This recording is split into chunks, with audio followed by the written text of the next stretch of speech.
This is the iPad Pro with a 9.7-inch screen. It looks a lot, well, like the iPad Air 2. But the difference is, this iPad has enough computing power in it to replace a lot of cheap laptops. And Apple says it could actually do that. Then again, Apple said that before about this giant iPad, and I don't think that making it smaller is going to make that case any better. So, remind me, what is this thing for again?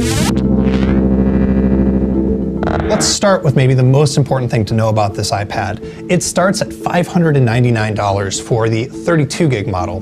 The next step up, a more reasonable 128 gigs, costs $750. This is not a cheap iPad. You'd better know what you're going to use it for if you're going to buy it. It has a 9.7-inch screen that's actually better than any other tablet screen I've seen before. Part of that is it has this new anti-reflective coating, but the big deal is this clever new technology called True Tone. There are hidden sensors in the face of the iPad that detect the color temperature in the room, and then it automatically adjusts the color temperature of the screen to match it. The idea, Apple says, is that it's supposed to act more like a physical piece of paper. It reflects the color in the room. So if you're in a yellow room, the screen is going to get a little bit more yellow. Now, that sounds kind of dumb. Why would I want my screen to get more yellow? But I've turned it on and just ignored it, and it actually is pretty great. When you turn it off, all of a sudden your screen looks really, really blue, and it's actually kind of ugly. So my suggestion, if you get this, is turn the thing on, and unless you're doing color correction, it's just gonna look better and you're gonna be way happier. It's really neat. But what really makes this iPad a Pro is a constellation of a bunch of features. It supports this $99 Apple Pencil if you want to draw. You can also get this $150 Smart Keyboard if you want to type.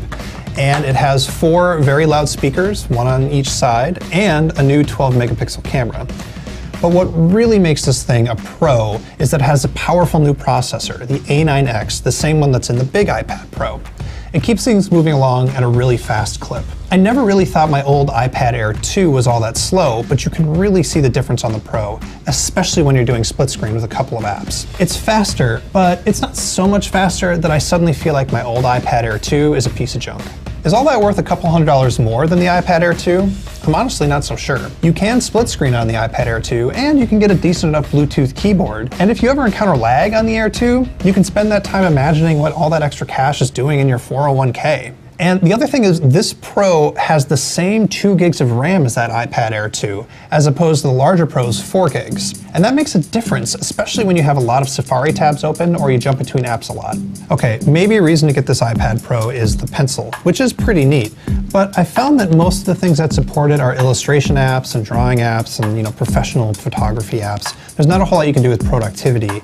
And for me, it just doesn't seem worth it to carry it around and keep it charged. Now, I'm of 2 minds about the Smart Keyboard. The first thing I'll say is, once you've got it set up, it's actually one of the best typing experiences I've ever had on a keyboard of this size. The keys are just really well separated and they're great to type on. I seriously got used to it in just a few minutes. But it only works at this one angle, and there aren't any function keys across the top for playing music or doing other stuff. You have to learn a whole bunch of arcane shortcuts in order to figure everything out.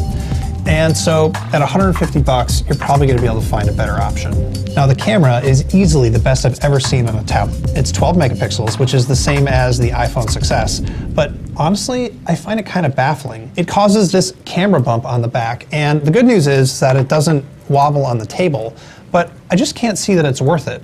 For iPad photographers, and yes, that's a thing, sure, I think it's worth it. But otherwise, it's document scanning, and I don't know, do you really need 12 megapixels for that? These speakers though, damn, but they are loud. If you watch a ton of movies without headphones on your iPad, you're really gonna like them.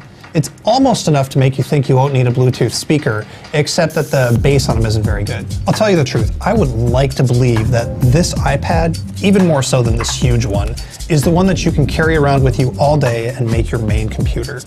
And the battery life is actually good enough to make that happen.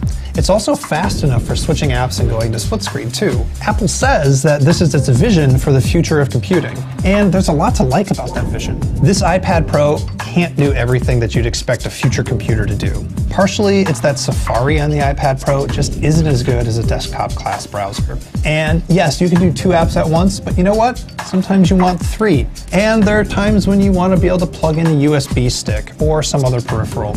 And you know what? Honestly, sometimes you just want a regular old file system and Windows and a desktop. The iPad can't really do those things. It does other things. It's the things that make it an iPad. Some productivity and movies and ebooks and some light web browsing. It's really good at that stuff.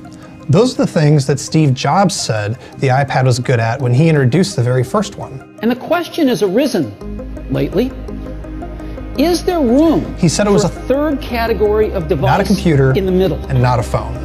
Something that's between a laptop and a smartphone. The iPad is its own thing, and this is, without a doubt, and even though it's pretty expensive, a stupefyingly good iPad.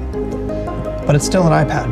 God, this thing is such a ridiculous device. It's just so crazy. You're crazy. You're crazy.